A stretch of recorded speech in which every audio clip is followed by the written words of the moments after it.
For 2 weeks, why would the jail superintendent not get Imran Khan access to a doctor? Shame on these people. They're so shameless. First of all, that's a big allegation. You're suggesting that the government might have poisoned Imran Khan in prison. I would never put people over here under pressure and say what I just said. There are people who follow Imran Khan. His ideology, it's not a cult. He wouldn't want his sons to be upset. Yes. But this time, he spoke about his eye and he told them that, my vision in one of my eyes is not good. And he talked about it. Do you believe the army chief of staff, Asim Munir, is trying to kill Imran Khan in prison? Listen, I'm only quoting what Imran Khan said.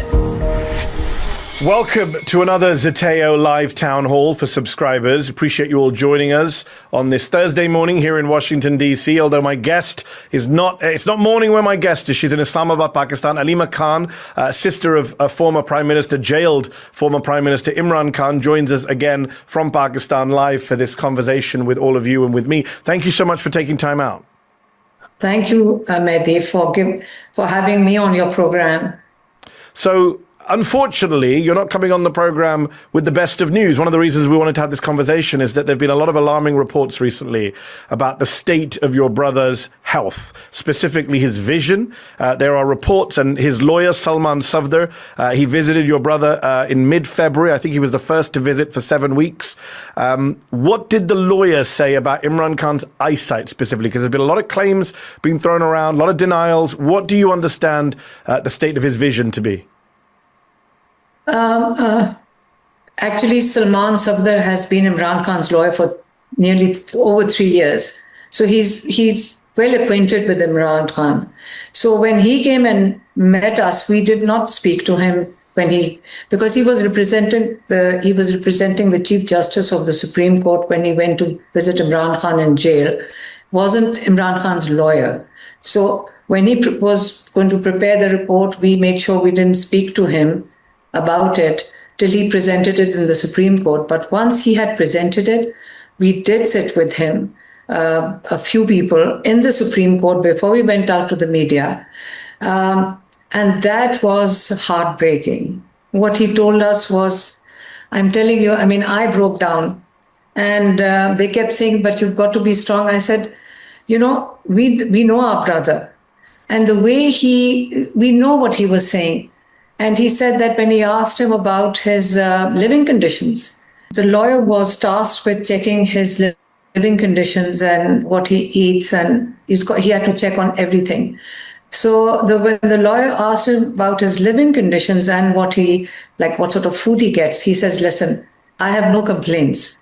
And he said, but when he was saying that to me, he was in this tiny little cell, like 8 by 10 cell. He says, you can't imagine this place. And he said, I have no complaints. And food, I get enough. What I eat is enough nourishment for me. That's about it. So he said, no complaints. But he says, I can't. He put his hand on one eye and said, Salman, I can't see you. Like he couldn't see. And he says, for 2 weeks, I kept it. He says, I've had a problem for about 3 months. This is when Salman Safdar met him, it was the 10th of February. So 3 months, he said, I was having a problem, but 2 weeks I couldn't see. And for 2 weeks, while I couldn't see, I was telling the jail superintendent, I can't see. You've got to get me help. You've got to show me to a doctor. But for 2 weeks, why would the jail superintendent not get Imran Khan access to a doctor? 2 weeks, a person is not saying I've got I've got red eye. He's saying I can't see. You believe this was deliberate on the part of the authorities?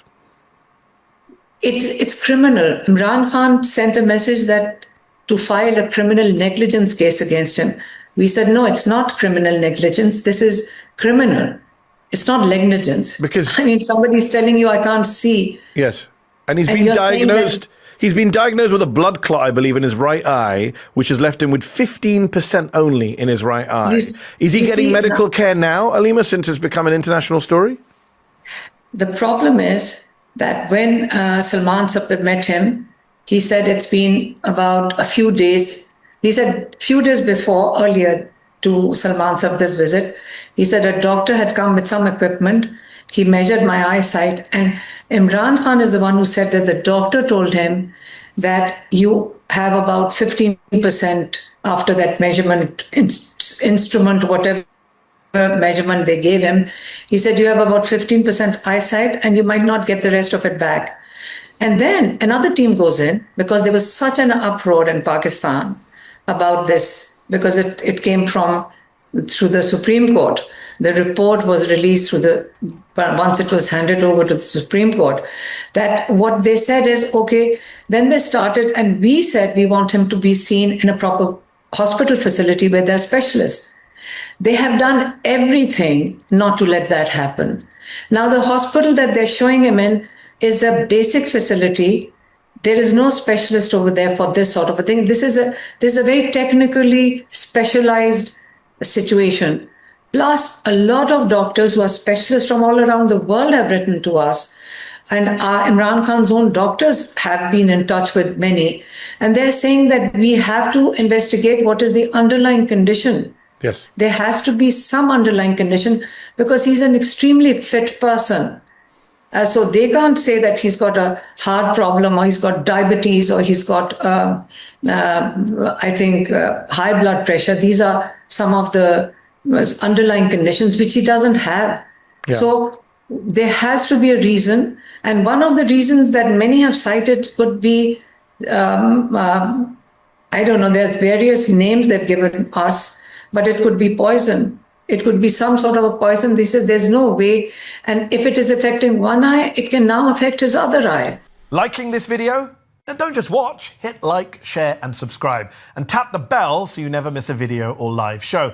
But if you want early access to exclusive content, then you have to head to zeteo.com and subscribe now. You'll be supporting fearless, independent journalism. So that's what I'm wondering. Well, first of all, that's a big allegation. You're suggesting that the government might have poisoned Imran Khan in prison to affect his eyesight. But before we get to that big allegation, have they changed their tone is my big question, Alima. Like, now it's become a story globally. Is he getting the care he needs? Are they responding to demands from the family to get him healthcare? No, not at all. They sent another team. They've been calling up. They call up the doctors, like any doctor. You know how much pressure if you send a government doctor in? They must be under a huge amount of pressure. Yes. So we wanted him to go to a hospital called Shifa International, which has a specialist over there. And we demanded that the specialist check him, but in the presence of Imran Khan's personal doctors and a family member. That's a basic requirement. It wasn't a big deal. They made such a big issue about it. They said, we will not accept the sisters. Then we said, our cousin, Dr. Berkey, he's visiting from USA, he can accompany him. They refused, and they said, no personal doctor. They went through this for a couple of days. We were getting a call they were talking to the minister, one of these ministers called Mohsen Naqvi was speaking to the PTI people, and one person was communicating with us. But at the end of it, you know what they did? They sent a government specialist to the jail, and then this is on a Sunday, and just so that they can completely satisfy the Supreme Court.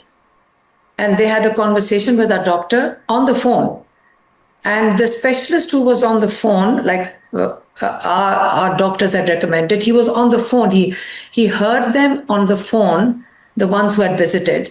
He was asking them questions. And he's written a note that I'm completely not satisfied, simply because they have not given me any details. There's so much missing. And I don't think these doctors in this government hospital are specialized enough. They are competent enough to handle something as sensitive as treating an eye. And then they again took him in the middle of the night at about 3 days ago, I think on the 23rd night, about 12:30, 1 o'clock at night. They took him there. They got him his second injection. And within half an hour, they took him back to the prison. And all the doctors have said that there needs to be a proper aftercare and follow-up. And now they've taken him back to prison. So we have no information on his eye except for what he told his wife, who's also in jail. Then she told her daughter and her sister-in-law And told us that he says, I can't see. This is last Tuesday. He said, the team that came to see me, I'm not satisfied with that. I need to see my own doctors. They need to check my blood report. Now, when he says blood report, we know our brother. We are the ones who may create a little bit of a fuss around his health. Yes. And, we'd go to jail and we'd say, oh, like one day, my sister said, I think you just coughed. And he said, no, you're fussing. And she kept insisting, and he would brush it aside. And then one day he had a red eye, and he had a slightly red eye in August last year. And we said, oh, you've got a red eye. He said, no, I'm putting some eye drops in. We came out, we came back, we got our lawyers, and we filed a petition in court for an eye doctor to see him. Next time we go to jail, and in a trial court hearing, and we said, how's your eye? Oh, my eye is fine. I put some eye drops in it. And then the doctor changed the number on my reading glasses, and I can read better. That's all he said. But he's not somebody who now he's concerned because he can't see. And in December, when my sister visited him, so in these past 4 months, only my younger sister was allowed to go in once in October for 20 minutes. Then in November, I think 3rd November, whatever Tuesday it was, and then 4th of December. So on the 4th of December, he said to her that, Asim Munir is going to kill me in jail. And so you should go out and say it in public. And my sister refused and told him, I'm not going to go and say anything like that. I'm not going to talk about you being killed. And she came out and told us, and we also agreed with her. I said, no, we can't talk about, he shouldn't be talking like that. I mean, we don't want to hear these things. And my sister was upset that I wish I had mentioned it at that time when he told me to. And now it's a complete blackout. Do you believe the Army Chief of Staff, Asim Munir, is trying to kill Imran Khan in prison? Listen, I'm only quoting what Imran Khan said. Imran Khan believes that the Army Chief is trying to have him killed in prison. That's what he said in December 4th. And after that, nobody's been allowed to. Most probably they record everything that's being said over there. And after that, we have been absolutely no connection, no contact. Nobody has had contact with him except when Salman Safdar went to see him. You mentioned the no contact. His sons, Qasim and Suleiman, who I interviewed in London. They spoke to him. Yeah, they finally got a call with him. I spoke with them in December in London, and they were telling me that they were trying to get visas to go visit him. Khaja Asif, the defense minister, told me when I interviewed him in New York at the UN, it'd be fine for them to come visit. He would guarantee their safety. They haven't received those visas. They haven't been able to visit him. Do you know if there's any update on those visas? And do you know what they spoke about with their father on the call? Knowing Imran Khan, the first thing he would do is he will make sure that he doesn't upset anybody. He wouldn't want his sons to be upset. Yes. But this time he spoke about his eye. He was concerned about his eyesight, and he told them that my vision in one of my eyes is not good, and he talked about it. Like, you can't see. I mean, it's simple as my sister said. He can't see, and he doesn't have the details that we have over here. Like all of us, like what information is available outside to us right now is not available to him inside. He doesn't know what could be wrong with him. That's why he said, I want my blood checked by my doctors. The blood report should be checked by my doctors. So they have not shown any test reports to anybody. They haven't shown any report to the doctors, to the family. We have no information. And do you have any updates on whether the sons can visit his? They applied for a visa on the 15th of January. On the 15th of January. And there is no response from the embassy. And then here on television, the ministers sit on television and say, oh, if they had applied, we would have given them a visa. So somebody asked me, I said, I gave them the tracking number. I said, check the tracking numbers. You've got the tracking numbers, tell them to give the visas. They don't say yes or no, they just don't do anything.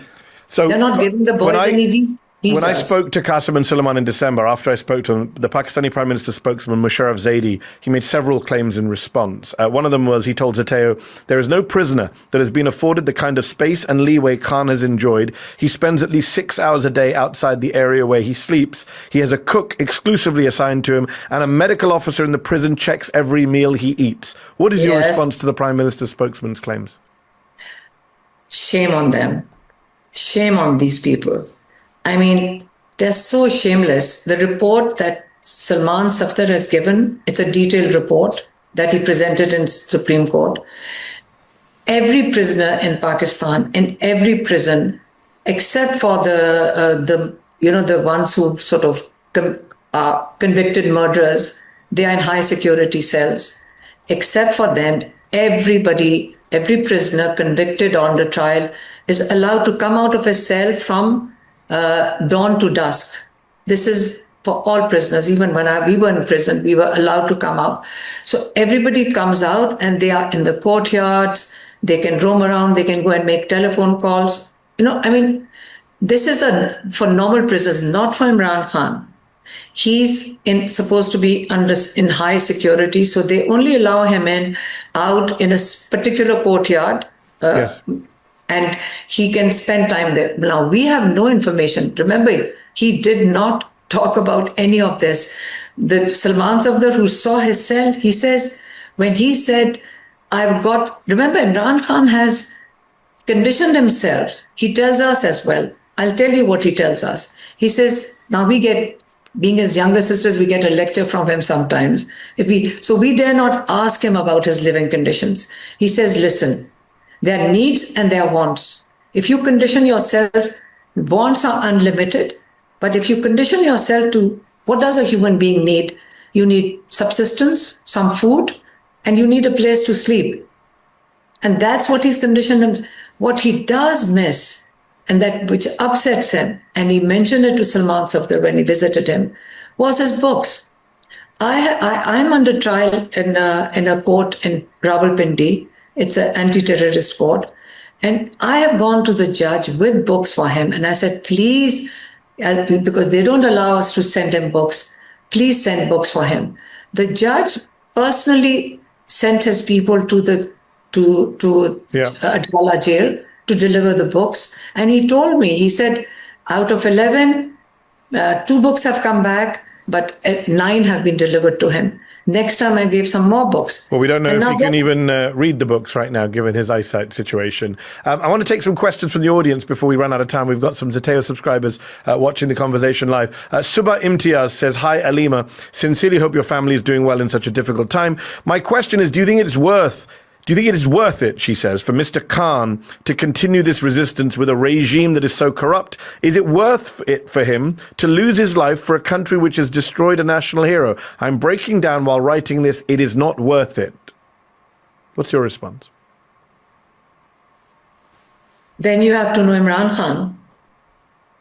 Everybody thinks that people decide for him.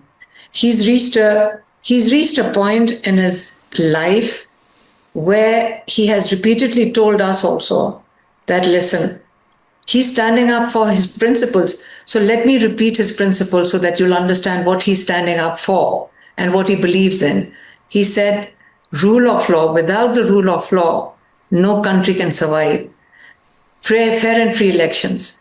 Both these things are related to the people of Pakistan. So he is doing it for the people of Pakistan. And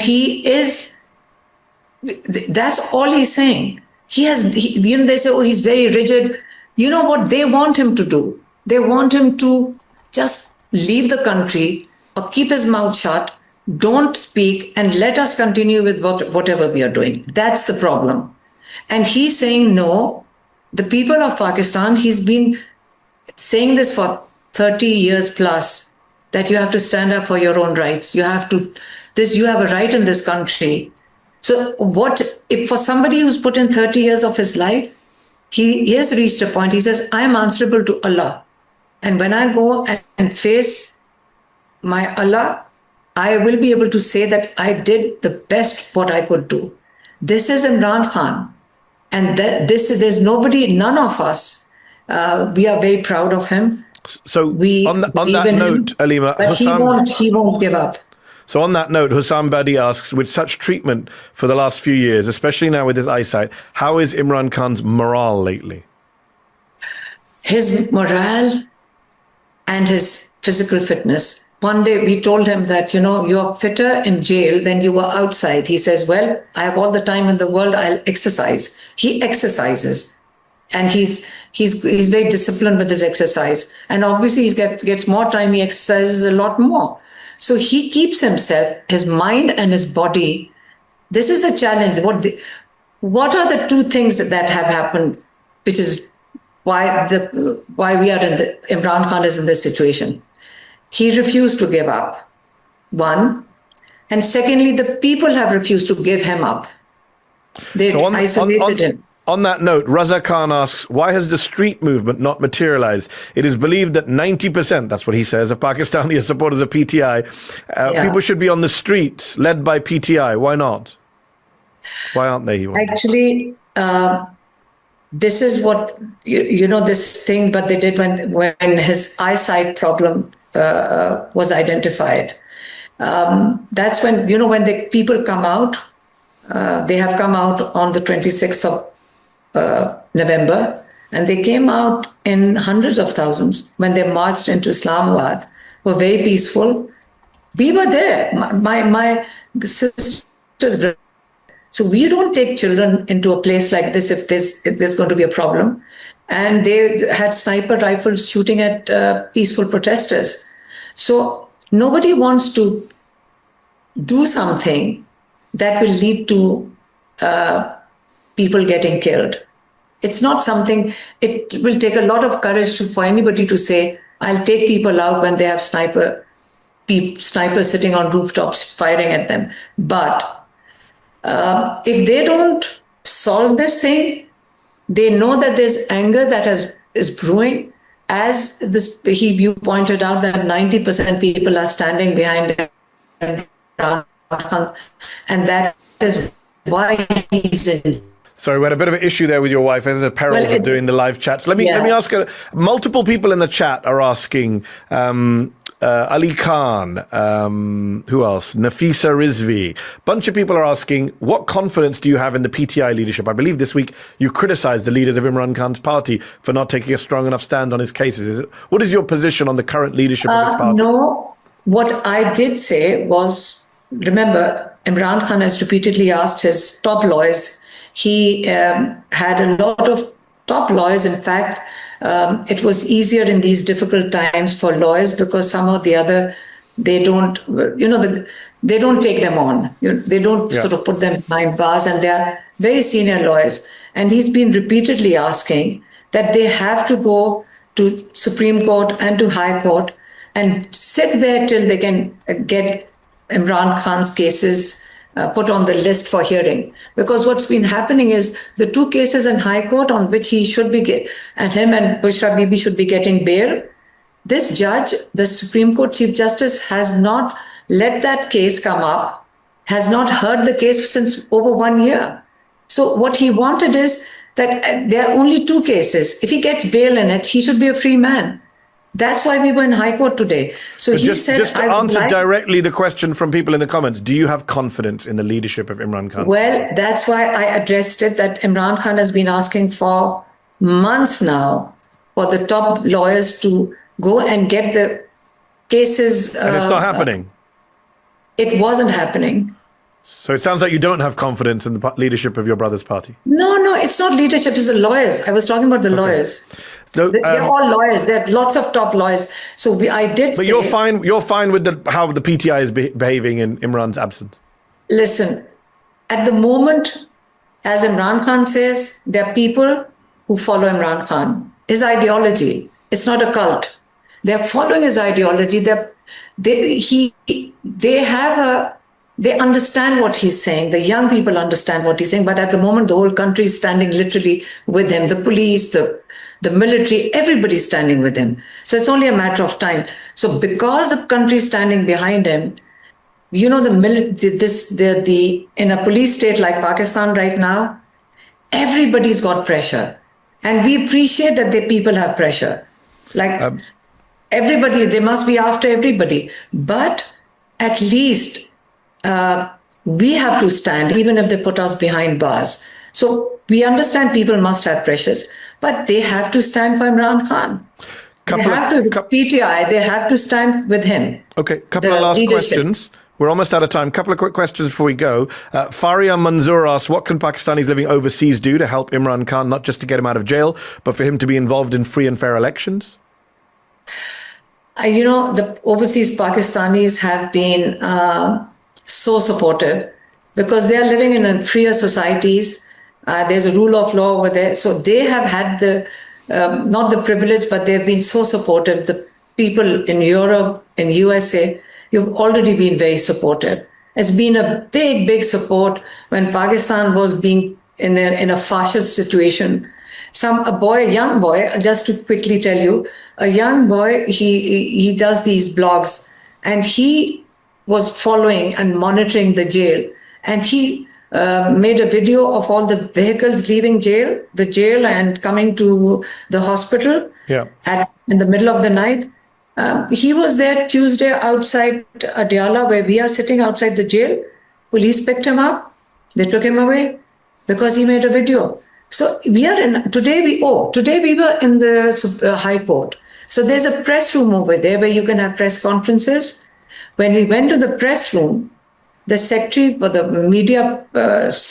the press room for the media said, we've just received orders from the Chief Justice that no press conference will be allowed in the premises of the High Court. So they're basically, they're very scared. Okay. Understand people overseas. They're very scared, and we have got to keep the pressure up so that we can get Imran Khan to the hospital. We need him treated. That's our priority. More than release, we need him treated. So on the subject of international pressure, before we finish, obviously the US government, Donald Trump, has done nothing, and he seems to be very close with Asim Munir. A lot of overseas Pakistanis here in the US had faith that Donald Trump would get Imran Khan released in a way Joe Biden didn't or couldn't. That turned out to be false. Trump seems to be perfectly fine with Imran languishing in prison. How about the British government? When I spoke to Qasim and Suleiman, they were critical of the Labour government in the UK for not doing enough. Zach Goldsmith is a former Conservative minister now in the House of Lords. He is Qasim and Suleiman's uncle. He's the former brother-in-law of your brother. He's been speaking out. Has there been enough pressure from people in the UK? We saw them speaking in their House of Lords. They spoke over there. Several members of Parliament have spoken. They have a report in the British High Commission over here, we are told, which is a report on massive rigging during the elections. Maybe they should release that. Remember, Pakistan is a member of Commonwealth. And one of the most important elements that brings all these nations under Commonwealth together is the rule of law. Yes. Fair and free elections. So if nothing else, UK should actually stand up for when one of their member states does that. If you support a dictator, you support a massively rigged election, and then everybody's comfortable with that. So the moral authority for countries which have, Pakistan is watching, so there's social media, other countries are watching.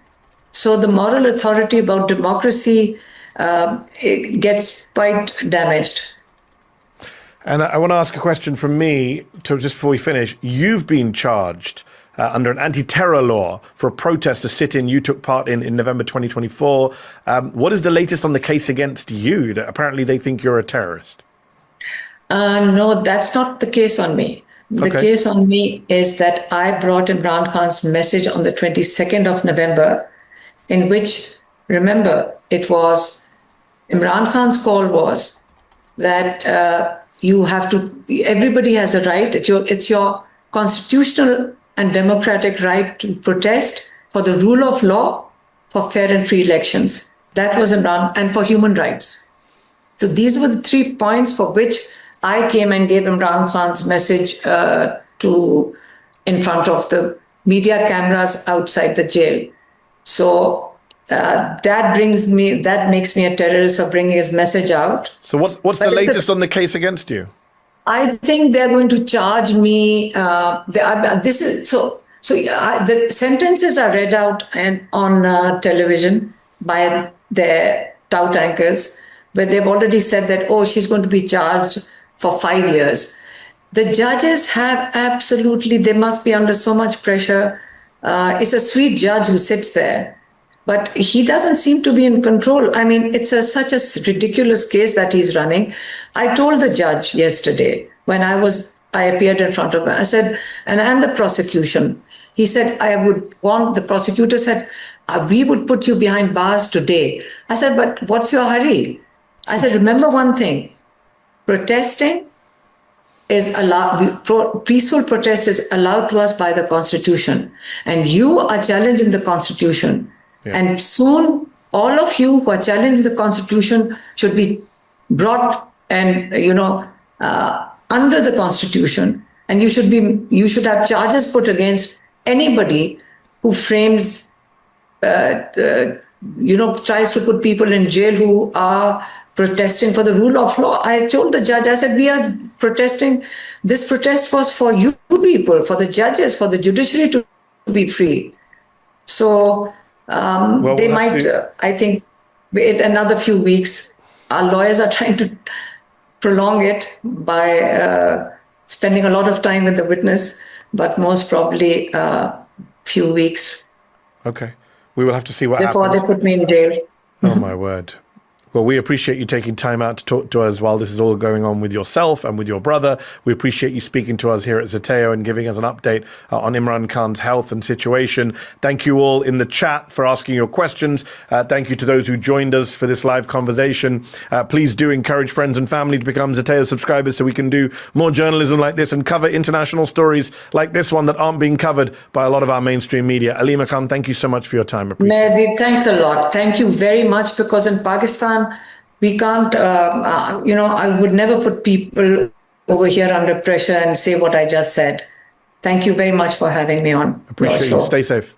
Bye-bye. Thank you. Did you like this video? Don't forget to subscribe to this YouTube channel and turn on notifications. For exclusive content and to support our independent, unfiltered journalism, head over to zeteo.com.